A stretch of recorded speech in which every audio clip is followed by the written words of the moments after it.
I'll be brief. In the supplemental security income, 40%, you identify a 40% increase in individuals under age 18. Is there any insight into the cause of this increase? Yes. You want to put it in?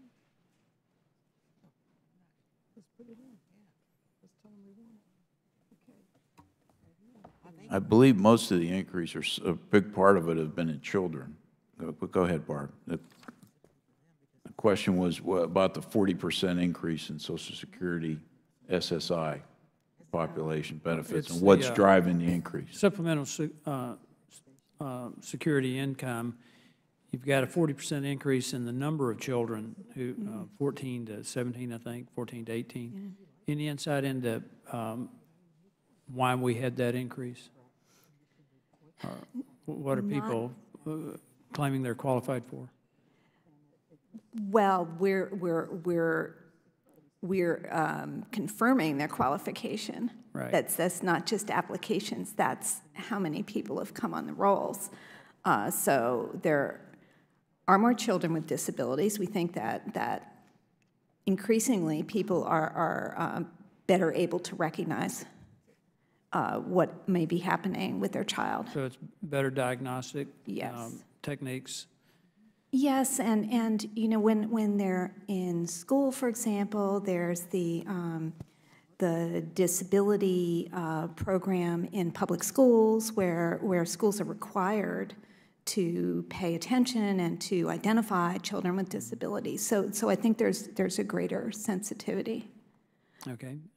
On the earned income tax credit, do you think delaying the you talked about delaying the payment of for a couple of weeks. Do you think that would help with reducing the improper payments? I think $16 billion in improper payments on their earned income tax credit. I think it could, because it could allow more time for the auditing to be done. They could increase the auditing for the earned income tax credits as well.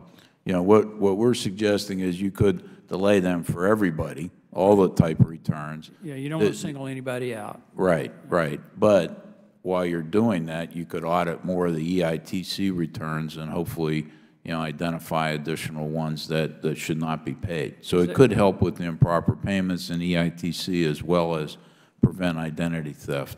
All right, and my last question is on Medicare Advantage. GAO made 5 recommendations, 9 of which have been implemented, including 1 priority recommendation. Has there been any communication between Medicare and GAO on that, and any explanation for why they have not implemented these recommendations, particularly the 1 priority recommendation? Yeah, I've met with Seema Vera, who's the administrator for the Center for Medicaid and Medicare Studies. I met with Secretary Price before he left, and I'm going to meet with the new secretary as well. We're now meeting on a quarterly basis with them to go over all open recommendations in GAO.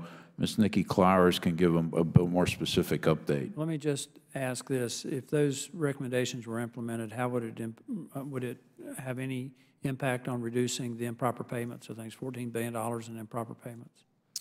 It would certainly result in cost savings. We estimate billions of dollars each year if they would fully implement our recommendations on the Medicare Advantage payments, which is really the coding. They need a better adjustment between what they pay in Medicare fee-for-services and making coding adjustments when they translate to the payments under Medicare Advantage. They've taken some steps in making those adjustments, but we think the adjustments are still too low. And if they got better data, more updated data to help make those coding adjustments, they'll make significant savings.